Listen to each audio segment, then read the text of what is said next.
Hello everyone, welcome back to my channel. My name is Ankita Agarwal. तो जैसे कि मैंने कम्युनिटी पोस्ट के थ्रू आपको बताया था कि आज हम इस लेक्चर में डिस्कस करेंगे important questions of company law. अब ये कौन से चैप्टर में से होंगे ये हम देखते हैं। बेसिकली क्या है, on the basis of the past 5 attempts, मैंने पिछले 5 अटेम्प्ट्स के जो क्वेश्चंस थे, पूरा क्वेश्चन पेपर था, उसका एबीसी एनालिसिस किया और उससे मुझे पता लगा कि हाँ, 5 चैप्टर्स आपके सब्जेक्ट में ऐसे हैं जिसमें से हर बार अप्रोक्स आपके 40 to 50 मार्क्स की कवरेज होती है। तो ये बेसिकली उन स्टूडेंट्स के लिए कि भाई जिन्होंने बिल्कुल भी नहीं पढ़ा, अगर आप ये कर लोगे तो आपके चांसेस हैं कि आपकी प्रिपरेशन बहुत अच्छी हो जाएगी और आपके 40 to 50 रेंज के जो हैं क्वेश्चंस प्रिपेयर हो जाएंगे। ठीक है, तो स्टार्ट करते हैं। तो ये जो बेसिकली आपका क्वेश्चन पेपर है, ये आपका है जून 21 का। अब इस पूरे क्वेश्चन पेपर में से जो जो क्वेश्चंस इस पर्टिकुलर चैप्टर में से हैं वो हम डिस्कस करेंगे। मैं आपको साथ में ही बताऊंगी कि क्या तरीका है इनको अटेम्प्ट करने का। सेकेंडली, जो सजेस्टेड आंसर्स हैं इंस्टीट्यूट के, उसका रेफरेंस देते हुए मैं आपको समझाऊंगी ताकि आपको क्लियर आइडिया हो जाए कि इंस्टीट्यूट आपसे क्या चाहता है, आप किस तरीके से अपने आंसर्स को प्रेजेंट करो। ठीक है, तो ये सारी चीजें हम इसमें डिस्कस करेंगे। स्टार्ट करते हैं। अपना फर्स्ट क्वेश्चन 1 है, उसमें हमारा कौन सा क्वेश्चन है, आप अपने जो चैप्टर्स हैं मैं यहाँ पे एक बार नोट कर देती हूँ, उनको ध्यान में रखना। शेयर कैपिटल वाला जो आपका चैप्टर है, देन डायरेक्टर्स वाला chapter, meetings, board and committees, and आपका मर्जर एंड अमैलगमेशन, कॉर्पोरेट रीऑर्गेनाइजेशन। ठीक है, ये आपके मोस्टली 5 चैप्टर्स हैं जिसमें कि ज्यादा ज्यादा क्वेश्चंस आते हैं और ज्यादा वेटेज है। तो सबसे पहले हम फोकस इन्हीं 5 चैप्टर्स पे करेंगे और डेली बेसिस पे एक पास्ट ईयर का क्वेश्चन पेपर अटेम्प्ट करेंगे जिसमें कि ये जो टॉपिक से क्वेश्चंस आए हैं, including all type of question, direct, indirect and numerical, सारे हम यहाँ पे करेंगे। इससे होगा क्या, इससे आपको 2 फायदे होंगे। एक, आपकी प्रैक्टिस होगी। सेकंड, आपको साथ में सजेस्टेड आंसर्स के कैसे लिखा जाता है वो आपको पता चलेगा। ठीक है, ये इंस्टीट्यूट के हमारे सजेस्टेड आंसर्स हैं, क्योंकि बच्चों को वैसे टाइम बिल्कुल भी नहीं मिलता और इस टाइम तो बिल्कुल भी टाइम नहीं मिल रहा होगा, तो इसीलिए आपको यहाँ पर पूरा अपना 100% फोकस रखना है। ठीक है, सबसे पहला जो आपका क्वेश्चन है वो है कमेंट। कमेंट वाले क्वेश्चंस बहुत ज्यादा इंपॉर्टेंट होते हैं। क्यों? क्योंकि एक तो ये 5 मार्क्स के आते हैं, ऊपर से इनको लिखने का एक अलग तरीका होता है। ठीक है, मैंने कल की वीडियो में भी आपको एक क्वेश्चन ऐसा दिखाया था कमेंट वाला। तो सबसे पहले जो क्वेश्चन है वो है amount lying in the securities premium account, SPA में आपका पैसा पड़ा है। ठीक है, belongs to the share holders and can be use freely for their benefit. क्या जो एसपीए में आपका पैसा पड़ा है, क्या आप उसको किसी भी चीज के लिए यूज कर सकते हो? मतलब शेयर होल्डर्स किसी भी चीज के लिए ओपनली यूज कर सकते हैं? सबसे पहले तो मुझे कमेंट सेक्शन में बताते रहना कि भाई कौन सा सेक्शन है, इससे आपकी प्रैक्टिस होगी। इन accordance with provision section 52 sub section 2 क्या बोल रहा है वो, ये सिक्योरिटी प्रीमियम है। ठीक है, ये सिक्योरिटी प्रीमियम की पोर्टली है, इसमें शेयर होल्डर्स का पैसा पड़ा है। शेयर होल्डर्स कह सकते हैं कि भाई ये तो हमारा पैसा है, हम कैसे भी यूज करें? नहीं, लॉ कहता है सबसे पहले टूवर्ड्स ये आप यूटिलाइज कर सकते हो सिर्फ इन 5 कामों के लिए। इन 5 कामों के लिए इस पोर्टली में से पैसा निकल सकता है, अपना पोर्टली खोल सकती है, अदरवाइज ये पोर्टली लॉक रहेगी। और वो 5 काम कौन से हैं? Towards the issue of unissued share of the company to the members of the company as fully paid up bonus shares. ठीक है, जो अनइश्यूड शेयर्स हैं कंपनी के और fully paid up bonus shares हैं और वो अनइश्यूड है, उसके इश्यू के लिए आप यहां से पैसा उठा सकते हो। ठीक है, in writing of the preliminary expenses of the company, कोई भी कंपनी के पहले प्रीलिमिनरी कोई एक्सपेंसेस हैं उनको राइट ऑफ कर सकते हो, उनको वहां पर यूज कर सकते हो पैसा। In writing of the expenses of the और द कमीशन पेड और discount allowed on any issue of shares और डिवेंचर्स ऑफ द कंपनी। तो इसमें से अगर आपको मैं याद करने की टेक्निक बताऊं, राइटिंग ऑफ की 2 चीजें हैं। सबसे पहले जो प्रीलिमिनरी एक्सपेंसेस हैं वो आप राइट ऑफ कर दो। दूसरा, एक्सपेंसेस तो है ही, साथ में जो कमीशन आपने पे करी है या डिस्काउंट दिया है on any issue of shares और डिवेंचर्स ऑफ द कंपनी।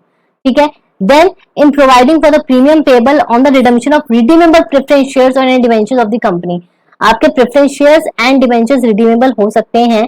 तो उसमें जो आप अगर रिडीम भी प्रीमियम पे कर रहे हो, अगर आप प्रेफरेंस शेयर्स भी रिडीम प्रीमियम पे कर रहे हो तो उसके लिए ये वाला पैसा यूज हो सकता है। And for the purchase of its own shares मतलब बायबैक ऑफ सिक्योरिटीज, सेक्शन 68 में हमने पढ़ा है बायबैक ऑफ सिक्योरिटीज, तो उसके लिए आप पैसा निकाल सकते हो। ठीक है, तो ये 5 काम है, उसी के लिए एसपीए की पोर्टली खुलेगी, अदरवाइज वो लॉक रहेगी। तो अकॉर्डिंगली द अमाउंट, अब मैंने बोला था कमेंट वाले क्वेश्चंस इंपॉर्टेंट होते हैं, तो यहाँ पर क्या है, यहाँ पे एक कमेंट का आंसर दे रहा है, accordingly the amount available in the securities premium account is restrictive in nature and can only be used for specified purposes. Clear है, ये तरीका है, ये सही तरीका है क्वेश्चन को लिखने का। ये जो क्वेश्चन था ये डायरेक्ट क्वेश्चन था आपका, आपको सिर्फ अपने दिमाग में प्रोविजन याद करना था और छाप देना था यहाँ पर लास्ट में, क्योंकि वो कमेंट है आपको कमेंट करके बताना है, तो ये हमने लास्ट में इसको सम अप कर दिया। ठीक है, अब सेकंड क्वेश्चन, ये आपका शेयर कैपिटल में से आया क्वेश्चन। ठीक है,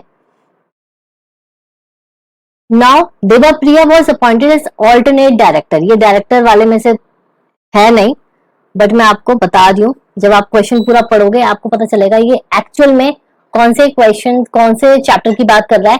बेसिकली होता क्या है, जब हम एग्जाम देने जाते हैं ना तो हमारे दिमाग में क्या होता है, एकदम से हमने देखा Devapriya was appointed as alternate director और फटाफट हमने आंसर उसी ऑल्टरनेट डायरेक्टर के प्रोविजन हमारे दिमाग में चलने लगेंगे। बट होल्ड, आपको अच्छे से क्वेश्चन पढ़ना है एटलीस्ट 2 टाइम्स, वहां प्रेशर क्रिएट करोगे, सिर्फ एक चीज पढ़ोगे आंसर गलत हो जाएगा, चाहे बेशक आपको वो आंसर आता हो। क्वेश्चन पढ़ो, Devapriya was appointed as alternate director of Julian in Amal housing finance limited. ठीक है, आपको कंपनी के जो ये नाम है इस पे आपको फोकस करना है, Amal housing finance limited. The company was serve a demand notice by GST department for 25 lakh 25 lakhs for violation of certain provisions of GST law. Due to cash crunch, the CEO approached Devapriya for help of 12 lakh. Devapriya borrowed 7.50 lakh from his sister's husband and gave to the company. अब मैं इसको एक चीज मतलब एक line में मैं sum up करती हूँ। देवाप्रिया क्या है, डायरेक्टर है, और कंपनी जिस कंपनी में वो डायरेक्टर है उस कंपनी पे वायलेशन का जीएसटी डिपार्टमेंट ने 25 लाख का फाइन डाल दिया। तो जो उस कंपनी का सीईओ है उसने बोला कि भाई हमारी कंपनी के पास तो पैसा नहीं है, देवाप्रिया ऐसा करो तुम 12 लाख दे दो। तो क्या इस सिचुएशन में the company recorded the same in its books of account. यहाँ पे आपको किस तरीके के प्रोविजन ध्यान में आ रहे हैं, वीडियो पॉज करके कमेंट सेक्शन में बताना कौन सा सेक्शन लगेगा, आंसर तो मैं बता ही दूंगी इसमें। सिचुएशन समझ में आ गई, देवप्रिया से लोन लेने की बात कर रहा है वो सीईओ। ठीक है, क्यों, क्योंकि उस पर वायलेशन हो गया जीएसटी का, तो वो कर सकता है कि नहीं कर सकता, अब देखते हैं। देखो, rule 2 subsection 1 clause C sub clause 8 of the companies acceptance of deposits. मैंने क्या बोला था क्वेश्चन में कि जो हाउसिंग फाइनेंस कंपनी है, हाउसिंग फाइनेंस लिमिटेड है, उस पर आपको फोकस करना है। आप जब भी क्वेश्चन पढ़ोगे जो इंपॉर्टेंट चीजें हैं, कौन सी कंपनी है, किसके बारे में बात हो रही है, लोन का आदान प्रदान हो रहा है या कुछ और हो रहा है, उनको आराम से अंडरलाइन कर लो ताकि वो दिमाग में सेट रहे क्या इनके रिस्पेक्ट में हमें रिकॉल करने हैं प्रोविजंस। ठीक है, अब देखो, provides that any amount received from a person who at time of receipt of the amount was a director of the company shall not be regarded as deposit. If the director from whom the money is received furnishes to the company at the time of giving the money a declaration in writing that the amount is not being given out of funds acquired by him by borrowing or accepting loans or deposit from others. तो basically वो क्या कहना चाह रहा है, पहले तो उसने ये बताया कि कोई भी अमाउंट अगर हम रिसीव करते हैं तो उस अमाउंट को हम किस तरीके से ट्रीट करते हैं एज पर दिस रूल 2। ठीक है, डिपॉजिट्स का। However proviso of section 73 subsection 1 read with this rule excludes a housing finance company registered with National Housing Bank established under this from the provisions of section 73 to 76A। ये आपका chapter है deposits वाला। ठीक है, deposits वाला आपका एक chapter है। ये बेसिकली मैंने यहाँ पर इसीलिए अटेम्प्ट करवाया, क्यों, क्योंकि वो कंफ्यूज लग रहा था ऑल्टरनेट डायरेक्टर से। तो आप इस तरीके की भी गलती ना करो, ध्यान रखो, क्वेश्चन 2 बार बहुत अच्छे तरीके से लिखना है, ठीक है। तो अब इसके अकॉर्डिंग प्रोविजंस जो कमेंट है वो क्या है, the transaction of accepting money from the director Devpriya recorded by Amal housing finance limited in its books of account is not regarded as non compliance of the provisions of companies act 2013। क्यों? क्योंकि वो company तो exclude कर दी है। अगर उस company में ऐसा कुछ हो रहा है, वो हाउसिंग फाइनेंस कंपनी है, ठीक है, जिसका डेली जो ट्रांजेक्शन होती है वो इसी टाइप की होती है, वो एक्सक्लूडेड है इसमें, तो इसलिए उस पर कोई जो है नॉन कंप्लायंस का नहीं लगेगा ठप्पा, ठीक है। इस क्वेश्चन के साथ आपको ध्यान रखना है बस कि क्वेश्चन आपको बहुत अच्छे से पढ़ने हैं। एंड बेसिकली मैं ये जो क्वेश्चन मैंने अटेम्प्ट किया था वो इसी बेसिस पे किया था कि जो ये जो अटेम्प्ट था इसमें मेरे कुछ स्टूडेंट्स थे जो बिल्कुल कॉन्फिडेंट है कि नहीं मैम ये तो ऑल्टरनेट डायरेक्टर वाला क्वेश्चन है, तो हमें उसके प्रोविजंस को देखना है, जबकि ऑल्टरनेट डायरेक्टर का ये लोन वोन से रिलेटेड कोई भी जो प्रोविजन है वो हमारे उस सेक्शन में नहीं है, ठीक है। तो आपको इस तरीके से कंफ्यूज नहीं होना है। नाउ नेक्स्ट क्वेश्चन, मैं सिर्फ इंपॉर्टेंट क्वेश्चंस करा रही हूँ और वो क्वेश्चंस ऐसे हैं जो आपके नंबर ऑफ टाइम्स रिपीट हुए हैं या फिर पढ़ते टाइम आप गलती ना करो, इसलिए आपका वो प्रॉपर रिवीजन हो सके, ठीक है। चलो अब क्वेश्चन नंबर 2 पे चलते हैं हम।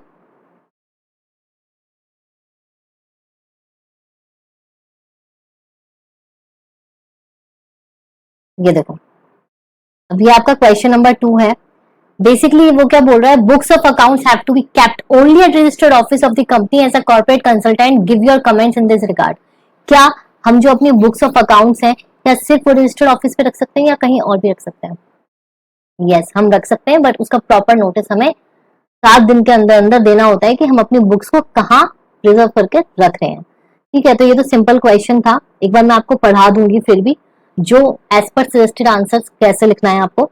फिर नेक्स्ट क्वेश्चन, ये आपका न्यूमेरिकल क्वेश्चन है, ठीक है। Jupiter limited intends to acquire shares in another company, ठीक है। How much amount can be invested by Jupiter limited without passing special resolution considering the facts mentioned below. अब आप question को 2 बार पढ़ो। जुपिटर लिमिटेड है, वो एक्वायर कर रही है शेयर्स दूसरी कंपनी के, ठीक है। तो how much amount can be invested by Jupiter limited without passing SR. हमको इन्वेस्ट करना है बट हमको स्पेशल रेजोल्यूशन पास नहीं करना है, तो वो चीज हम कैसे करें? हमारे पास ये इन्फॉर्मेशन गिवन है, हमारे पास पेड अप शेयर कैपिटल है, फ्री रिजर्व्स है, सिक्योरिटी प्रीमियम अकाउंट है, इन्वेस्टमेंट इन अदर कंपनी है, तो हमें क्या करना है बताओ, कौन सा प्रोविजन इस पे फिट होगा? ये आप कमेंट सेक्शन में मुझे अगेन बता सकते हो, ठीक है। कमेंट सेक्शन में बताओ कि कौन सा प्रोविजन होगा, उसके बाद हम आंसर डिस्कस करेंगे। इससे पहले आप ये देख लो, आपका जो प्रोविजन अट्रैक्ट करेगा वो करेगा आपका 186 सबसेक्शन 2, ठीक है। इसमें बेसिकली क्या है, क्या प्रोविजन क्या कहता है, नो कंपनी शेल डायरेक्टली और indirectly give loan, give guarantee to any body corporate or person or provide security in connection of loan to any body corporate or person or acquire by way of subscription, purchase or otherwise the securities of any other body corporate। Basically हमारा जो 186 subsection 2 है वो क्या कहता है कि कोई भी कंपनी ना तो सीधे तरीके से ना टेढ़े तरीके से किसी को लोन दे सकता है, गारंटी दे सकता है, किसको? किसी भी पर्सन को और बॉडी कॉर्पोरेट को, और ना सिक्योरिटी सिक्योरिटी देगा लोन के रिस्पेक्ट में, ठीक है, ना ही किसी तरीके से एक्वायर सब्सक्राइब करेगा, परचेज करेगा कोई भी securities of other body corporate, जब तक वो लिमिट में रहे, ठीक है। और लिमिट क्या है हमारी? लिमिट अगर आपको याद होगी 60% ऑफ आपकी paid up share capital, free reserve, securities premium account.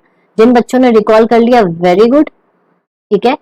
ये आपका क्या है, 100% of paid up share capital plus free reserve plus securities premium account और 60% of FR free reserve plus SPA whichever is higher. तो basically वो इसमें क्या बोल रहा है, विदाउट पासिंग एसआर। तो अगर हम इस लिमिट के अंदर रहेंगे तो हमें एसआर पास करने की रिक्वायरमेंट नहीं होगी। हमारा पेड अप शेयर कैपिटल है, इसको हम मार्क करेंगे ए, बी एंड सी। तो पहले इन तीनों वैल्यूज को हम ऐड करेंगे और 100% अमाउंट निकालेंगे, फिर 60% अमाउंट निकालेंगे, एंड जो इन्वेस्टमेंट इन अदर कंपनी है उसको हम उससे माइनस कर देंगे। वो क्या बोल रहा है, considering intents to acquire shares in another company, तो how much amount can be invested, जो ऑलरेडी इन्वेस्टेड है वो अमाउंट हम निकाल देंगे और हमें एक्चुअल फिगर मिल जाएगी। ठीक है, देखो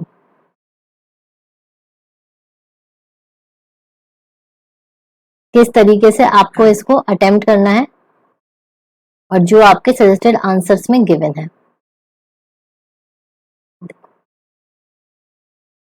पहला मैं वाला क्वेश्चन देखते हैं, फिर मैं आपको बुक्स ऑफ अकाउंट वाला एक्सप्लेन करता हूँ। As per section 186 subsection 2 of the Companies Act 2013, no company shall directly indirectly give any loan to any person or other body corporate, give any guarantee or provide security in connection with the loan to another to any other body corporate or person, and acquire by way of subscription, purchase or otherwise the securities of any body corporate exceeding 60% of paid up share capital, free reserve, security premium account, or 100% of its free reserves and securities premium account, whichever is more। आपको इस तरीके का particulars बनाकर पूरा format बनाना है। यहां ध्यान रखना, ये आपको फॉर्मेट बनाना मैंडेटरी है, रफ मत स्टार्ट कर देना, एक लाइन खींचनी है, नहीं भी खींचोगे तो पर्टिकुलर्स यहाँ पे लिख देना अमाउंट इन रुपीज करोड़, क्योंकि क्वेश्चन में इस तरीके से दिया हुआ है।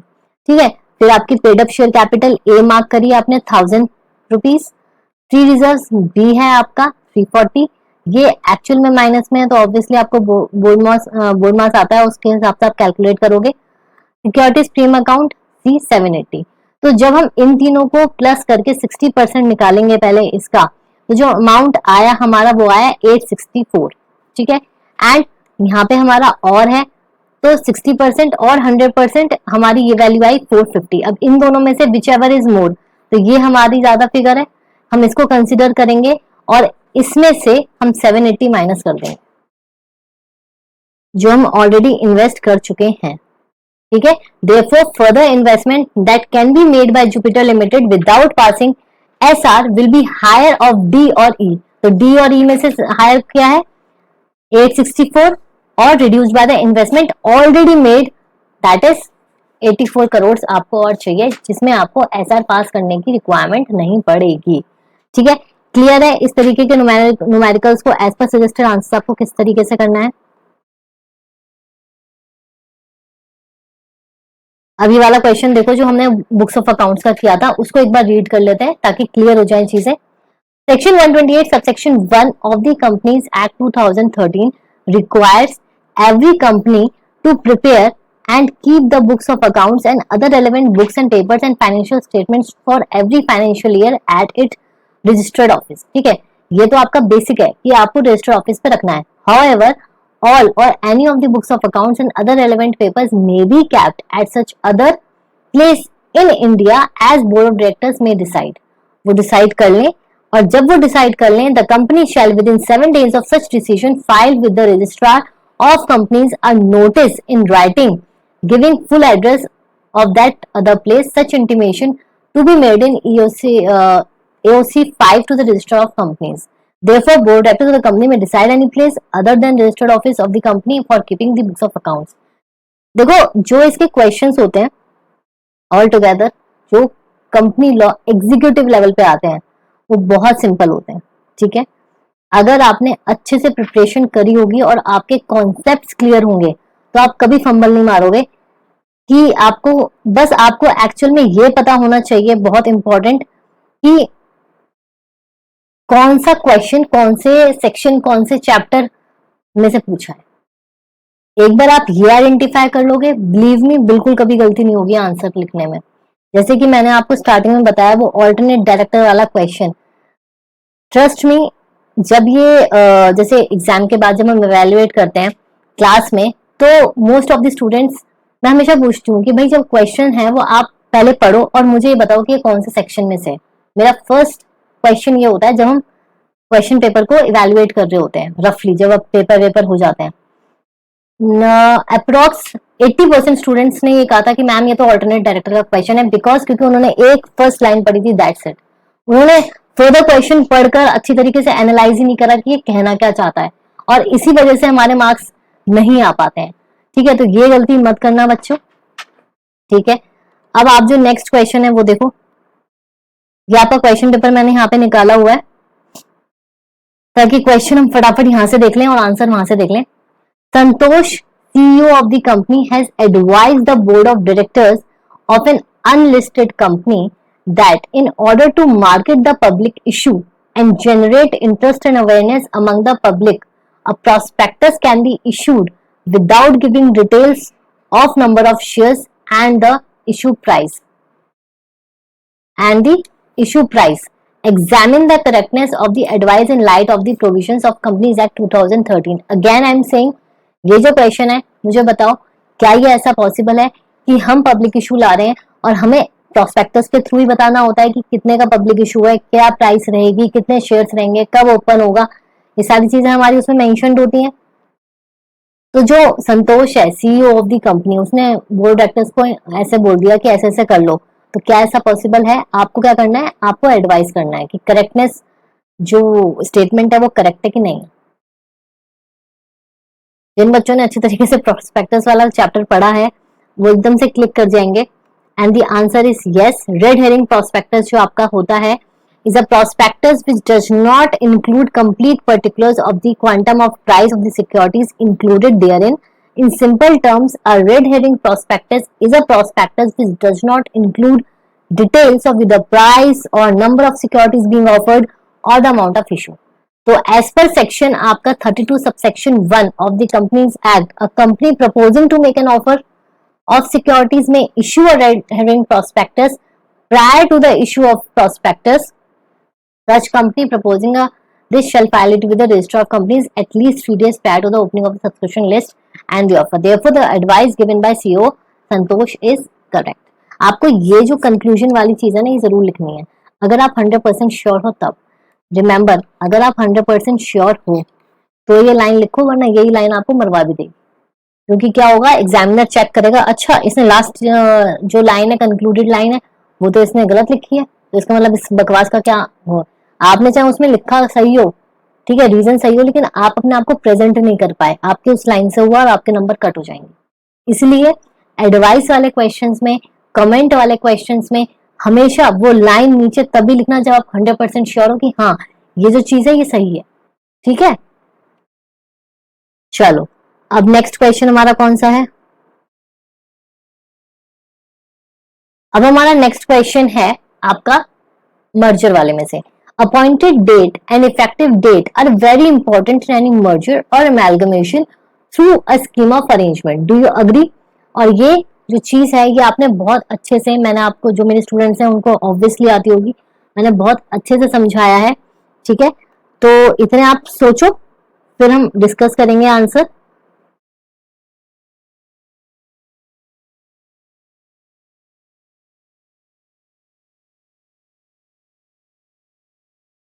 यस, देखो सजेस्टेड आंसर्स में मैं आपको एक चीज बता दूं, सजेस्टेड आंसर्स में क्या होता है ना, सजेस्टेड आंसर्स में एक बहुत इंपॉर्टेंट चीज होती है कि बहुत सारा भी लिखा होता है कभी कभी। ठीक है, तो आपको टू द पॉइंट लिखना है। और मैंने अपनी प्रेजेंटेशन टिप्स वाली जो मेरी वीडियो है, जो मैंने अभी कुछ टाइम पहले अपलोड करी है, उसमें मैंने आपको बताया है कि अगर आपका 3 नंबर का क्वेश्चन है तो आपको कितना पेज कवर करना है, कितना पेज लिखना है। ठीक है, अपनी आंसर बुक का। अगर 4 मार्क्स का है तो कितना लिखना है, 5 मार्क्स का है तो कितना लिखना है, 6 मार्क्स का, 8 मार्क्स का, मैंने आपको वहां पे डिटेल्ड बताया है। और वो चीज हर एक लॉ पेपर के लिए एप्लीकेबल है जो आपका डिस्क्रिप्टिव पेपर है। ठीक है, तो उस पे एक बार नजर मार लेना, आपको पता चल जाएगा, कंफ्यूजन दूर हो जाएगा कि आपको एक पर्टिकुलर क्वेश्चन में कितना लिखना है। ठीक है, चलो अब इस पे आ जाओ। Appointed date and effective date are two significant date in any scheme of merger and amalgamation. Obviously आपने भी सुना होगा अपॉइंटेड डेट क्या होती है, इफेक्टिव डेट क्या होती है। ठीक है, mention of an appointed date is a mandatory for schemes falling under section 232 of the companies act, schemes involving merger and amalgamation. ठीक है, अब यहाँ पे इन्होंने केस दिया है Marshall sons and company India limited versus ITO. It was held that honourable supreme court that every scheme of the amalgamation has to necessarily provide a date with effect from the this. Obviously effective date क्या है कि जब आपसे वो effective हो रहा है. Appointed date जब आपकी जो सारी चीजें हैं वो सॉर्ट हो गई हैं कि नहीं हो गई हैं. तो बेसिकली मतलब आप इसको लिखोगे कैसे, तो देखो इस पे कभी कभी डिफरेंस भी आ जाता है और डिफरेंस में आपको सिर्फ 2 पॉइंट लिखने हैं. एक तो मीनिंग क्या हो जाएगा और एक आपका कब से कब तक है एंड देन एग्जाम्पल. ठीक है, इससे ज्यादा इसमें क्वेश्चन नहीं बन सकता है. 3 मार्क्स का होगा, 3 पॉइंट्स लिख देना आराम से. 232 subsection 6 of Companies Act 2013 states that the scheme shall be deemed to be effective from the appointed date. Deemed to be effective, effective date अलग है तो इसलिए कंफ्यूज मत होना. And not a date of subsequent to the appointed date.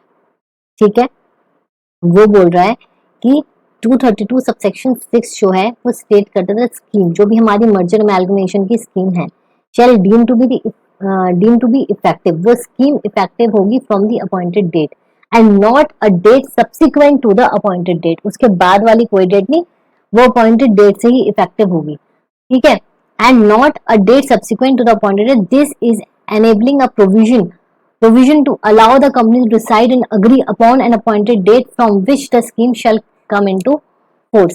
Appointed date basically क्या होती है, जब आपकी स्कीम होती है, स्कीम के नीचे डेट मेंशन है भाई इस दिन हमारी स्कीम है, मतलब यहाँ के जो कंपनीज के जो डायरेक्टर्स हैं वो अग्री कर रहे हैं कि भाई हमारी यहाँ से मर्चेंट अमैलगमेशन की यात्रा जो है, हमारा जो सफर है वो शुरू हो रहा है. ठीक है, effective date is the date when the merchant amalgamation is completed in all the respects after having gone through the formalities involved and the transfer company is dissolved. आप ये चीज समझो, मैं आपको जो मैं अपनी क्लास में एग्जांपल देती हूँ. अपॉइंटेड डेट क्या है, जिस दिन रिश्ता हुआ. ठीक है, अभी शादी हुई नहीं है. ठीक है, अभी सिर्फ दोनों पार्टीज ने रोका, जैसे हम बोलते हैं रोका, शादी में जो रोका होता है वो आपकी अपॉइंटेड डेट है. वहां आपने दोनों ने गर्दन हिला दी कि हाँ हमें मंजूर है एंड ऑल जो भी चीजें हैं अब हम देखेंगे, अब हमारा जो ये रोका है ये हो गया. इफेक्टिव डेट कब होगी, जब विदाई हो जाएगी. ठीक है, कंपनी डिसॉल्व हो गई, ट्रांसफर कंपनी जो है वो डिसॉल्व हो गई, सब कुछ हो गया, तो वो इफेक्टिव डेट मानी जाएगी. तो इसको इससे बेटर एग्जांपल आप लोग नहीं समझ सकते. अपॉइंटेड डेट मतलब शादी का रोका, रोका हो गया. ठीक है, अपॉइंटेड डेट जहां पे स्कीम जो भी स्कीम है उसमें सब अग्री कर रहे हैं कि हाँ हमें इस तरीके से प्रोसीड करना है. एंड इफेक्टिव डेट क्या है, जब आपकी शादी हो चुकी, विदाई हो चुकी, सब हो चुका. ठीक है, तो इस तरीके से आपको याद करना है, बहुत इजीली याद हो जाएगा. देखो कंपनी लॉ ना बहुत इंटरेस्टिंग सब्जेक्ट है, अगर आप उसको अच्छे एग्जांपल्स के साथ पढ़ोगे स्टार्टिंग से. ठीक है, और ये चीजें अगर क्लास में होती हैं तो क्लास में फिर उसी टाइप का माहौल बनता है और फिर उसी टाइप की चीजें होती हैं, तो बच्चे टचवुड मेरे बच्चे पढ़ा कभी नहीं भूलते. चलो अब इसमें नेक्स्ट क्वेश्चन देखो. Monica Limited want to purchase its own 5 lakh equity shares of 10 at the rate 10 each out of the following. देखो परचेज इट्स ओन, जहां भी आपने टर्म सुनी, ठीक है, आपका दिमाग खनक जाना चाहिए. परचेज इट्स ओन मतलब बाय बैक, और कोई बात ही नहीं है, बाय बैक ही है. तो उसको अपने मोनिका लिमिटेड, लिमिटेड मतलब लिस्टेड कंपनी है, और उसको अपने क्या करने हैं, listed company sorry public company है, और उसको अपने जो शेयर्स हैं वो वापस लेने हैं मार्केट से. 5 लाख इक्विटी शेयर्स हैं 10 ईच के रेट पर, तो 50 लाख हो गए. ठीक है, अब उसके पास क्या क्या है, जो हमारी चीजें हैं, अनसिक्योर्ड लोन्स हैं 25 लाख, बैलेंस ऑफ रिजर्व है 15, सिक्योरिटीज प्रीमियम अकाउंट है 10. Examine the legality of the above transactions for buyback of the securities of the company under provisions of companies act 2013. अब मुझे फटाफट बताओ क्या वो एलिजिबल है. सबसे पहले हाँ वो एलिजिबल है. क्या वो इन तीनों में से पैसा निकाल सकती है, नहीं, वो इन तीनों में से पैसा नहीं निकाल सकती. एज पर सेक्शन 68 वो इन दोनों में से पैसा निकाल सकती है. ठीक है, अब देखते हैं सजेस्टेड आंसर क्या कहता है.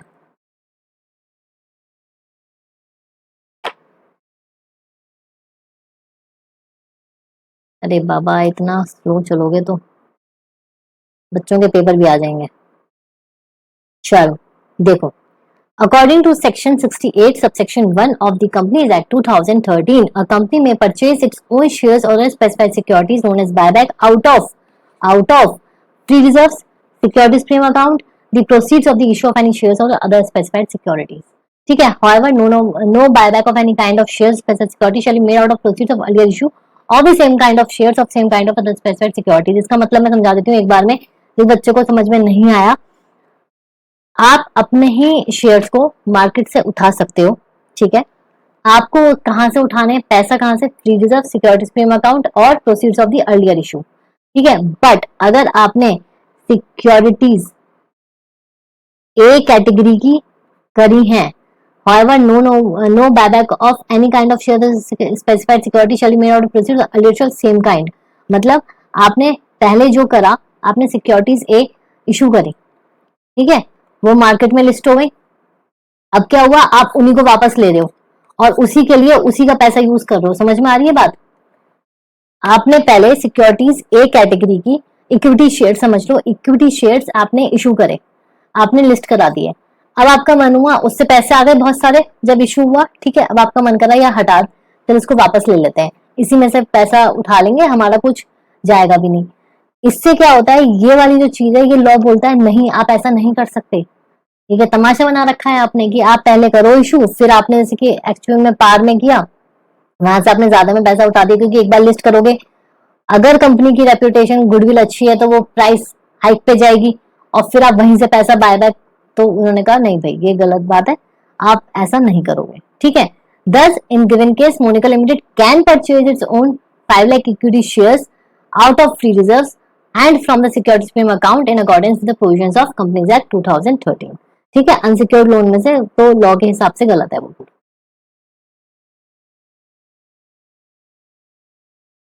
Now the main question, that is third question, board resolution को ड्राफ्ट करना है।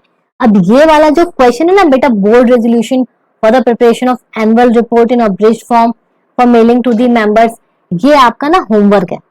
ये मैं डिस्कस नहीं करूंगी यहाँ पे, क्योंकि मैंने इस पे पूरी प्लेलिस्ट बनाई हुई है कि बोर्ड रेजोल्यूशन को कैसे ड्राफ्ट करना है, क्या क्या चीजें ध्यान में रखनी है।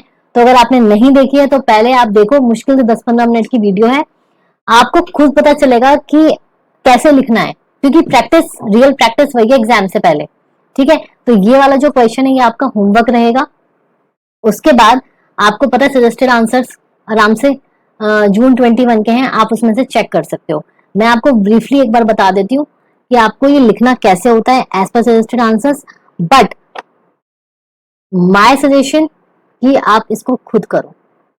ठीक है, आप खुद करोगे, आपकी प्रैक्टिस होगी और अच्छा परफॉर्म कर पाओगे अपने मेन एग्जाम में, अगर ये क्वेश्चन आ जाता है तो। मैंने आपको बताया था आपको हमेशा रिजॉल्व दैट से स्टार्ट करना है, और इसमें फर्दर रिजॉल्व दैट एक और पैरा आएगा, 2 पैरा होते हैं, resolve that pursuant to the provisions of second provision वगैरह वगैरह। ये आपको याद नहीं है तो लिख देना कि पर्टिकुलर सेक्शन जरूरी नहीं है, क्योंकि अगर गलत लिखोगे तो बिल्कुल ही आंसर वो मार्क्स चले जाएंगे। ठीक है, रिजॉल्व फर्दर दैट में बच्चों क्या लिखते हैं कि हम अथॉरिटी किसको दे रहे हैं, ये मैंने ब्रीफली एक्सप्लेन किया हुआ है अपनी प्लेलिस्ट में। प्लेलिस्ट का नाम है ड्राफ्टिंग सीरीज 23, ड्राफ्टिंग सीरीज 23 की प्लेलिस्ट है, उसमें मैंने आपको अच्छे से एक्सप्लेन किया हुआ है कि आपको बोर्ड रेजोल्यूशन कैसे ड्राफ्ट करना है।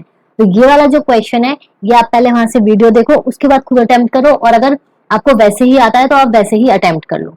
ठीक है, नाउ नेक्स्ट क्वेश्चन देखो, ये बहुत ही मतलब बहुत ही इंटरेस्टिंग टाइप ऑफ क्वेश्चंस हैं जो मैं देख रही हूँ इस वाले क्वेश्चन पेपर में। एंड ये जो पर्टिकुलर क्वेश्चन है ये मैंने कल की जो वीडियो डाली थी उसमें भी आया था, जो मतलब आपका करंट वाला क्वेश्चन था ना, क्वेश्चन पेपर था लास्ट अटेम्प्ट दिसंबर 22 का, उसमें भी इस टाइप का क्वेश्चन आया, एंड पर्टिकुलरली इंटरनल ऑडिटर के रेफरेंस से ही आया है। इसी में 2 क्वेश्चन आ गए, और आपके जो लेटेस्ट 22 का पेपर था दिसंबर का, उसमें भी आया है, तो इसलिए मैंने इसको इम्पोर्टेंट में मार्क करा है। ठीक है, सब चीजें बच्चों एनालाइज करके ही आप लोगों के सामने लाई हूं मैं। इसमें बेसिकली क्या है, ये भी आपका एक होमवर्क ही है, बिकॉज बहुत ही इंटरेस्टिंग, मतलब इसको एक्सरसाइज समझ लो। इसमें क्या बोल रहा है वो,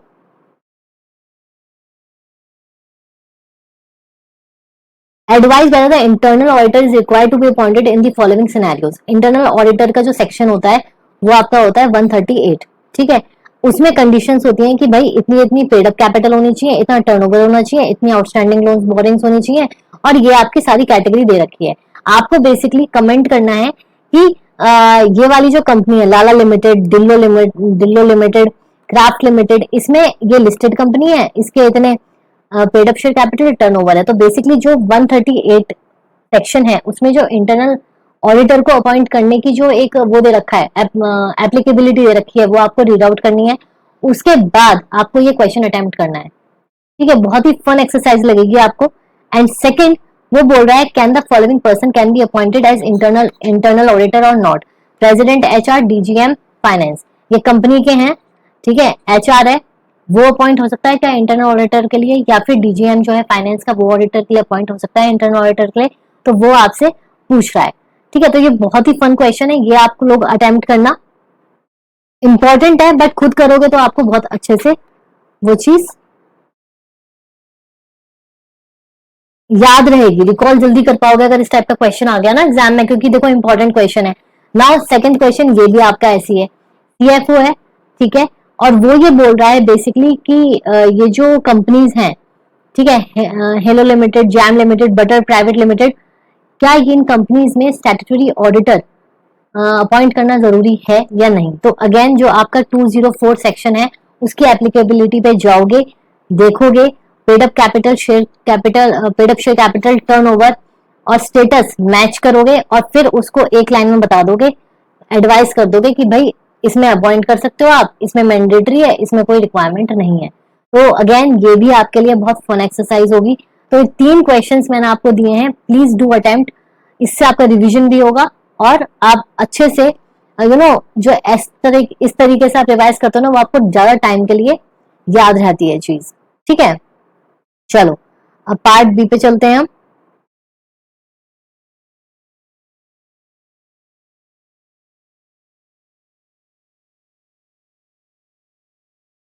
अब पार्ट सेकंड स्टार्ट करते हैं। Rohan is well known banker and holds directorship in 22 companies. ठीक है, 22 companies as on 30th September 2020। The companies include 10 public companies, 11 private companies, including MNP Private Limited, dormant company, and one company registered under Section 8 of the Companies Act 2013. Recently, on 20th December 2020, ABC Limited, is in which Rohan is not a director, acquired 100% shares in MNP Private Limited. In this context, answer the following. Basically, वही कह रहा है कि जो section आपका 165 है, जिसमें कि डायरेक्टरशिप के प्रोविजन अच्छे से एक्सप्लेन किए हुए हैं, वो वाली सिचुएशन दी है, वो वाली केस स्टडी दी है। तो आपको ये बताना है कि डायरेक्टरशिप जो है रोहन की एज ऑन 30th September 2020, पहले तो बताओ वो वैलिड है या नहीं। उससे पहले मुझे प्रोविजंस बताओ फटाफट। देखो सेक्शन 165 के अकॉर्डिंग आपका क्या है कि आप 10-20 कंपनीज में टोटल डायरेक्टरशिप हेल्ड कर सकते हो। ठीक है, जिसमें कि आपकी जो 10 कंपनीज हैं वो आपकी पब्लिक कंपनीज हैं। ठीक है, मतलब मैक्सिमम लिमिट जो है 10 कंपनीज पब्लिक कंपनी में आप डायरेक्टरशिप होल्ड कर सकते हो, और अगर उसमें डॉर्मेंट कंपनी है या सेक्शन 8 कंपनी है तो वो इंक्लूड नहीं की जाती। ठीक है, तो अब उसके बेसिस पे अगर हम देखें तो फर्स्ट जो whether directorship held by Rohan as on 30th September, क्या वो वैलिड है? Yes, it is valid. क्यों? दोबारा पढ़ो, सिचुएशन क्या है? रोहन है, वेल नोन बैंकर है, और वो डायरेक्टरशिप होल्ड करता है इन 22 कंपनीज।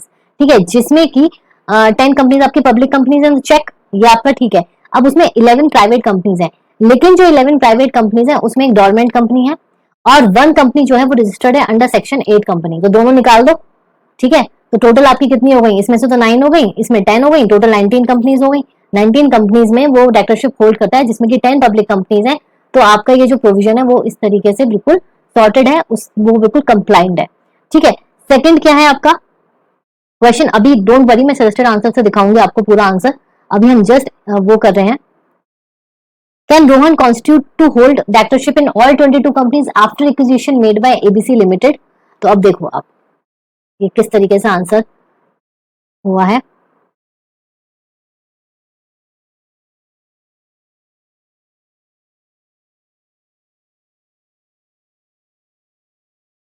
ये देखो सेक्शन 165 है, फर्स्ट तो हमने बोल दिया, in the present case holding of directorship of Rohan as on 30th September is valid as you hold in directorship in 10 public companies and in 11 private companies, out of which एक section 8 company हो गई और एक dormant company हो गई। ठीक है। Second क्या बोलता है वो कि upon MNP private limited become subsidiary of ABC limited. ठीक है, क्वेश्चन पढ़ो, क्वेश्चन क्या था?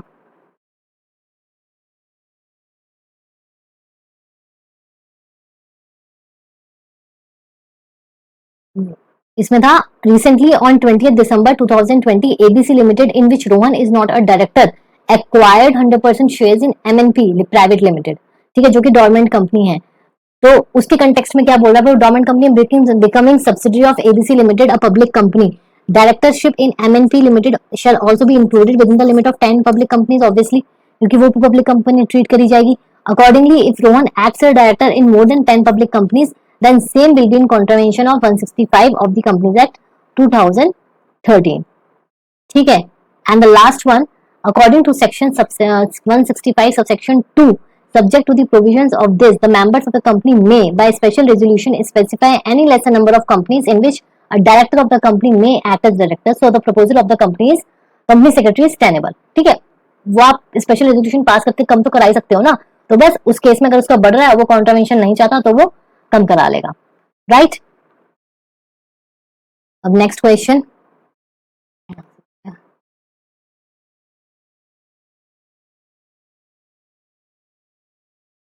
ये आपका सीएसआर वगैरह है, ये इतना इंपॉर्टेंट। अब देखो next question, fifth A, in the following scenario examine whether the amount of sitting fees decided by the board directors is in accordance with the provisions of the companies act 2013 and rules made there under.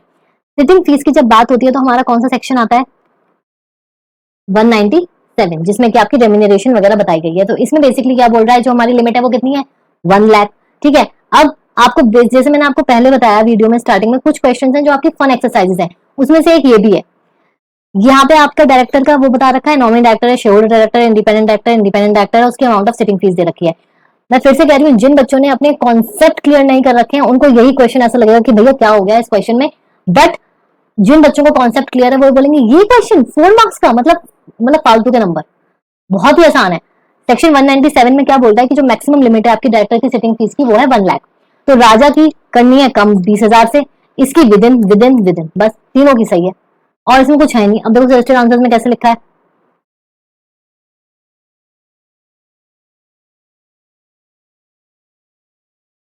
ये आपका question है ना, fifth वाला, fifth ए,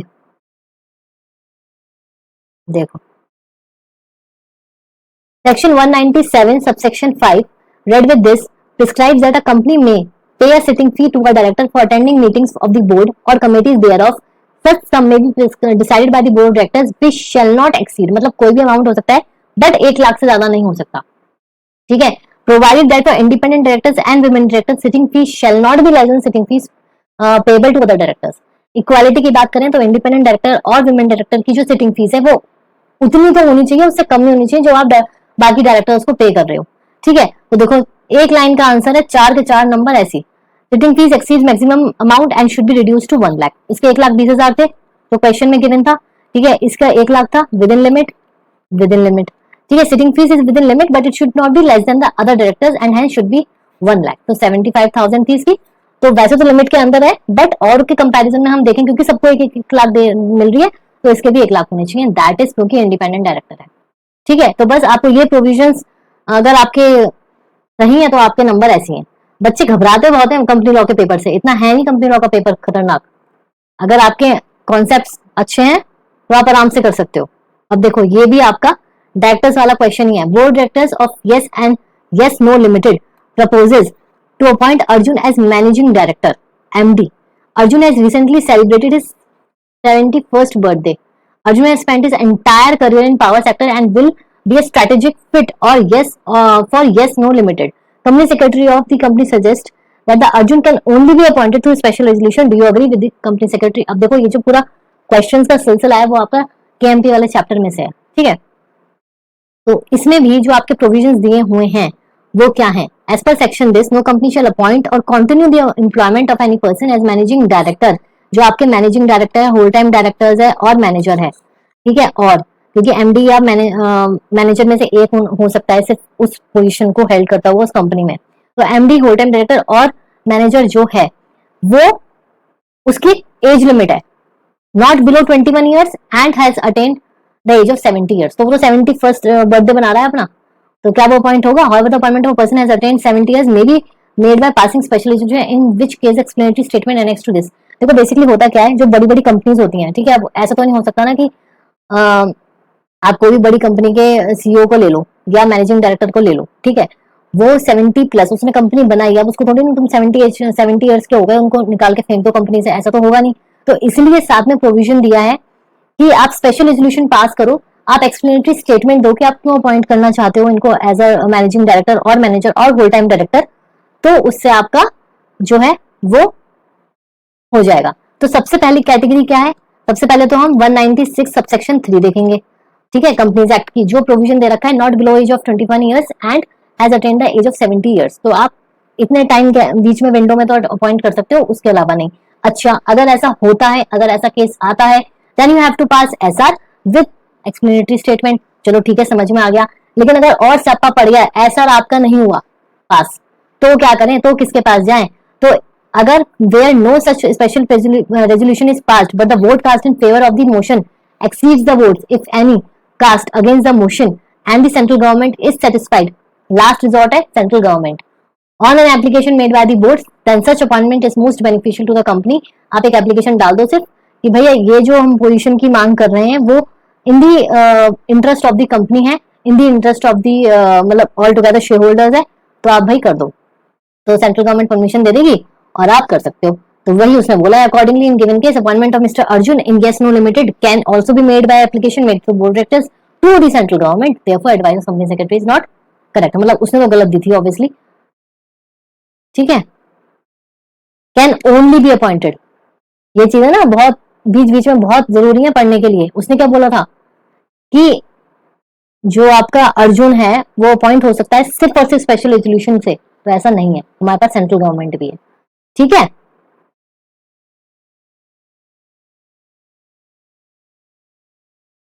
चलो अब ये दो questions हैं आपके, ये देख लेते हैं, उसके बाद इसी के साथ आपका कंप्लीट हो जाएगा। पहले क्वेश्चन देखो, हिम्मत limited has paid up capital of 50 lakh dividend into 5 lakh shares हैं आपके 10 रुपीज ईच।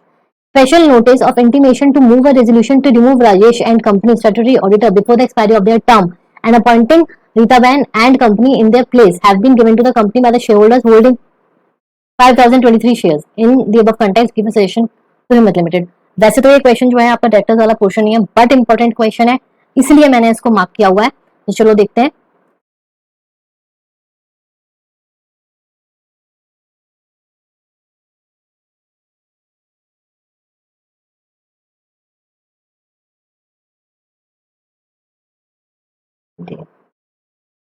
Okay.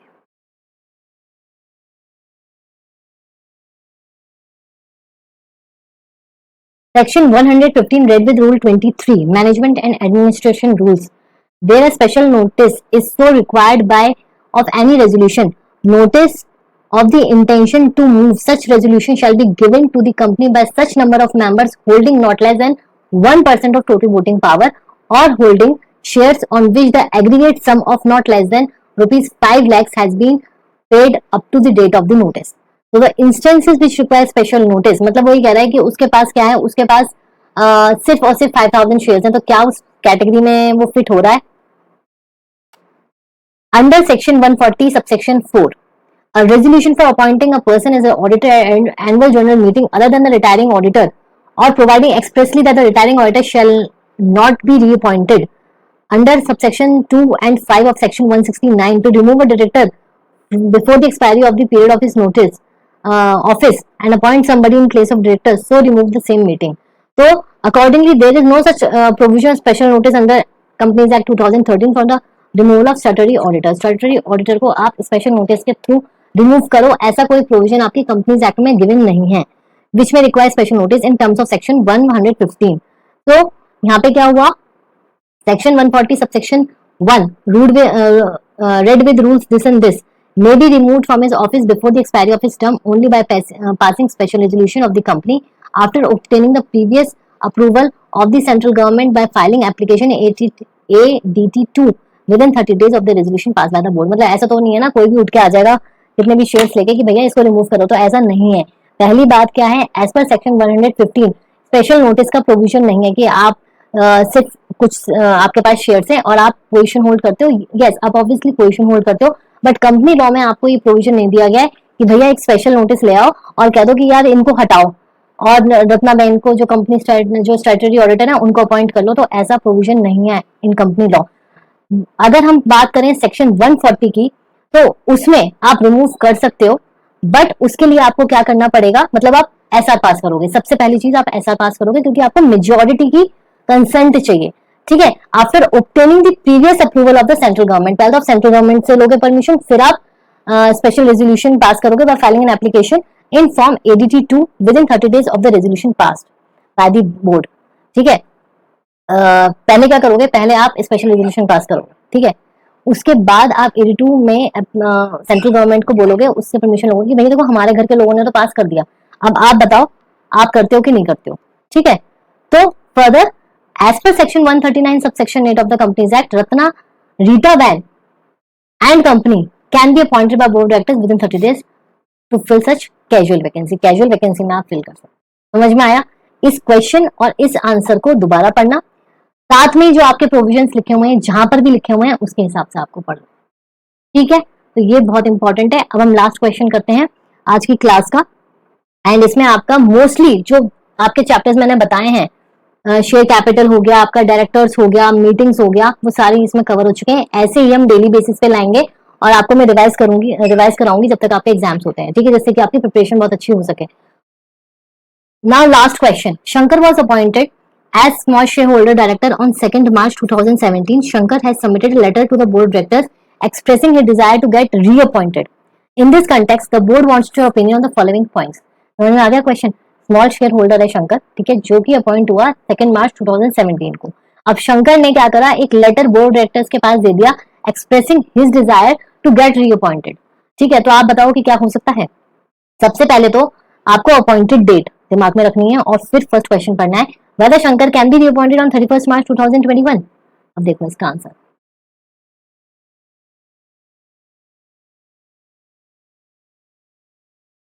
ये स्मॉल शेयर होल्डर है, ठीक है, तो सेक्शन आपका कौन सा है, 151।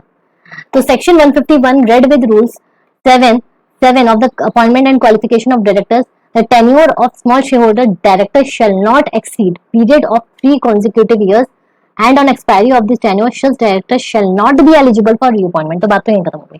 ठीक है, अब हम 3 consecutive years को काउंट करेंगे। Further such director shall not be liable to retire by rotation, मतलब आप गद्दी छोड़ोगे, आप गद्दी पे नहीं बैठ सकते, आप शेयर होल्डर हो, स्मॉल शेयर होल्डर डायरेक्टर हो, उनके लिए आपने 3 साल अच्छे से consecutive years तक अपनी देखभाल करी, सब करा। अब देखो, small share holder director is included in total limit of directorship of 20 companies. ठीक है, ये जो है ये आपकी टिप है जो इन्होंने भी बता दी यहाँ पे। ओहो, स्मॉल शेयर होल्डर डायरेक्टर जो है ना is included in the total limit of directorship. यहाँ से भी कभी कभी क्वेश्चन आ जाता है, और यही सब चीजों के लिए ना मैंने ये फ्रेमिंग करी थी क्वेश्चंस की। चलो, based on the above provisions, no Shankar as small share holder director can not be reappointed on March 2021। क्यों रीअपॉइंट नहीं हो सकता ना, 3 साल उसके कंप्लीट हो गए। No, Shankar is not liable retirement rotation this, and yes, Shankar's directorship will be counted in overall limit provided under 165 subsection 1 of the Companies Act 2013। ठीक है, तो मेरे पास काफी बच्चों के क्वेश्चन वो क्वेरीज आई थी कि मैम पार्ट बी एक्सप्लेन करो, तो मैंने तो आपकी हर चीज सॉर्ट कर दी। मैंने आपको बेस्ट जो 5 सब्जेक्ट 5 सॉरी, तो इसी के साथ हमारा ये जो रिवीजन सेशन है वो आज का खत्म होता है। कल हम फिर मिलेंगे एक नए पेपर के साथ जिसमें कि मैं आपके इंपॉर्टेंट क्वेश्चंस करवाऊंगी।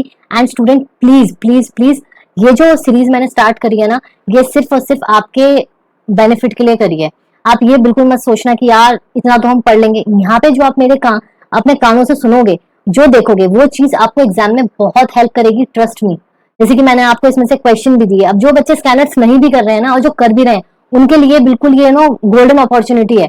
तो इस टाइप की सीरीज को तो बिल्कुल भी वेस्ट मत करना, ठीक है। एंड आपको पता है अभी अभी राइट नाउ इतना लेट हो चुका है क्योंकि मैं अपनी क्लासेस रेगुलर जो क्लासेस चल रही है मैं वो ले रही हूँ और करते करते, लेकिन आप लोगों के लिए आपकी रिक्वेस्ट भी काफी आई थी एंड मुझे ये लगा कि यार इस टाइप के जो रिवीजन सेशंस है ना वो बहुत बूस्ट करते हैं हमारी प्रिपरेशन को।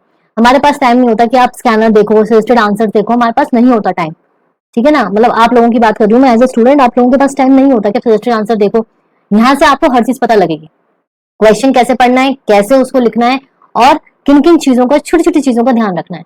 ठीक है, तो कल फिर मिलेंगे। एंड आज ये जो मैंने पूरा सब कुछ रिवाइज करवाया है, इसको खुद भी करना, क्वेश्चन पढ़ो, वीडियो पॉज करो, एनालाइज करो, रिकॉल करने की कोशिश करो कि कौन सा प्रोविजन है, फिर मेरा आंसर देखो, इससे आपका दिमाग खुलेगा और आप भी जो आपकी पावर है रिकॉलिंग की वो बढ़ेगी। ठीक है, so all the very best, कल मिलेंगे या परसों मेरी वीडियो आएगी, मैं आपको बता दूंगी। और हाँ, इसमें सबसे इंपॉर्टेंट चीज, मैं आपको secretarial standard 1 and secretarial standard 2 भी रिवाइज कराऊंगी।